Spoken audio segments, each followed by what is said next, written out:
Sylhet Osmani medical college হাসপাতালের intern চিকিৎসকদের মারধর ও ভাঙচুর করার প্রতিবাদে অনির্দিষ্টকালের কর্মবিরতির ডাক দিয়েছেন ওসমানী মেডিকেল কলেজ হাসপাতালের ইন্টার্ন চিকিৎসকরা।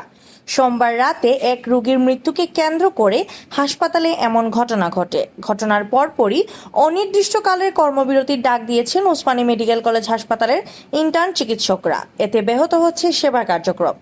জানা যায়, সোমবার বিকেলে হাসপাতালের ৩৫ নং ওয়ার্ডে চিকিৎসাধীন অবস্থায় এক রোগী মারা যান।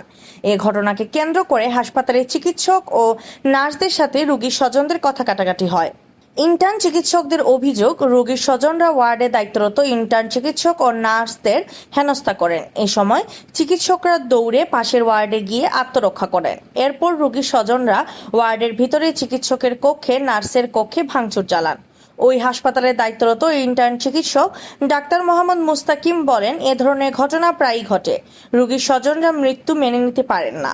তারা ডাক্তারদের উপর হামলা ও হাসপাতালে ভাঙচুর চালায়। এভাবে নিরাপত্তাহীনতার মধ্যে দায়িত্ব পালন করা সম্ভব নয়। এদিকে এই ঘটনার প্রতিবাদে রাতে বৈঠক করে অনির্দিষ্টকালের কর্মবিরতির ডাক দিয়ে ওসমানী মেডিকেল কলেজ হাসপাতালের ইন্টার্ন চিকিৎসক পরিষদ। ইন্টার্ন চিকিৎসক পরিষদের সভাপতি মোহাম্মদ রাকিব হোসেন ও সাধারণ সম্পাদক সীমান্ত মজুমদার স্বাক্ষরিত বিবৃতিতে বলা হয়, মারা যাওয়া রোগীর স্বজনরা দায়িত্বরত ইন্টার্ন চিকিৎসকদের ক্রমাগত ভীতি প্রদর্শন, হুমকি প্রদান ও শারীরিক হেনস্থা করার চেষ্টা করে।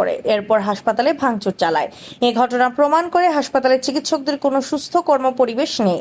এই অবস্থায় হাসপাতালের ইন্টার্ন ডাক্তাররা পর্যাপ্ত নিরাপত্তা, দোষীদের বিচারের দাবিতে ওসমানী মেডিকেল কলেজ হাসপাতালে অনির্দিষ্টকালের কর্মবিরতির ডাক দেওয়া হলো।